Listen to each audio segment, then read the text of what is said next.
What's up guys, Tihus here, and yeah, this is my face. Nothing special I know, but yeah, I thought I'd come to you today to talk about the game as a whole really.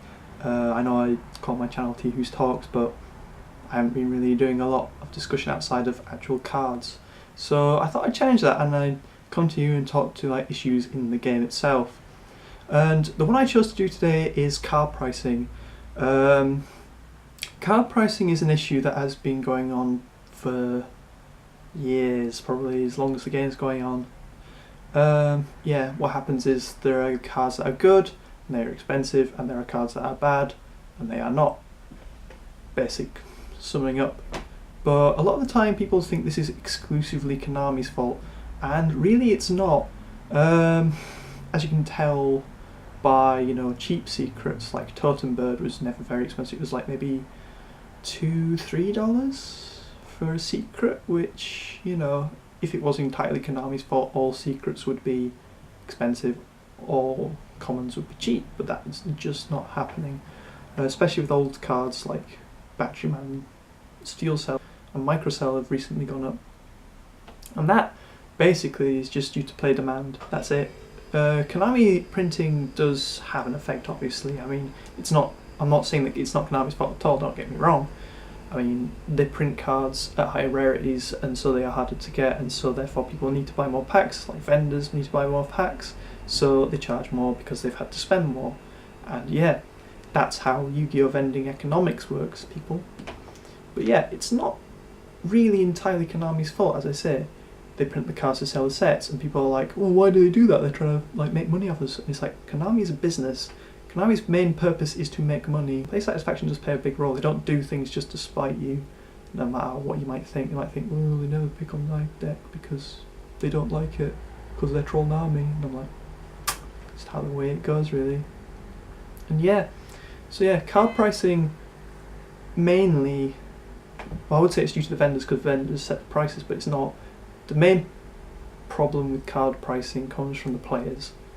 People who actually pay that amount for a card, because simple economics, if person A does not want to pay price for card X, then vendors will make the card cheaper until people actually will pay the price for it.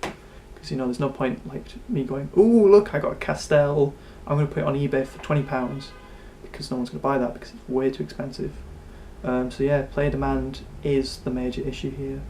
Yeah, and if you don't like it, then there's not really much you can do. My advice for saving money though is either, if you see a deck from an upcoming set like Burning Abyss, let's say, was looking good when it first got announced, and many people pre-ordered, well they didn't pre-order, they ordered Rank Up Magic Astral Force, which is about $2 at the time when they got announced.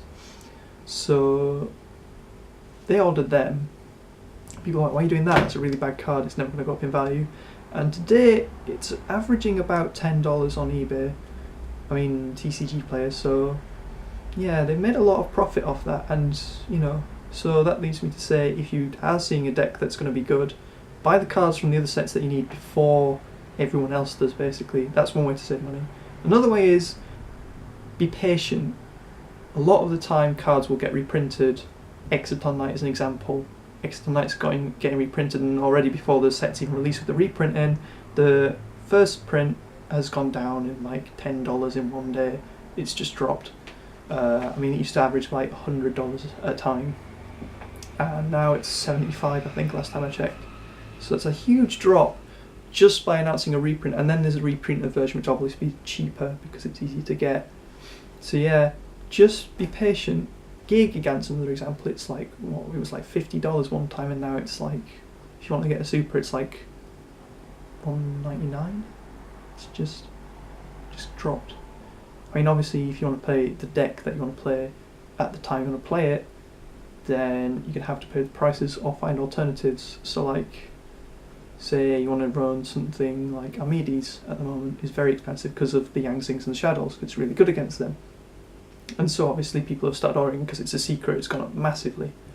And yeah, there is an alternative in the form of UA Mighty Slugger. Now a lot of people probably don't want to use this because in many people's opinion, Tribute Summon Monster is way worse than Synchro because you can't access it at any time, and normally it's a -1 to summon, so that's really not good if you're trying to build a deck out of it, but it's there as an option if you really want to use an Armedia's S card.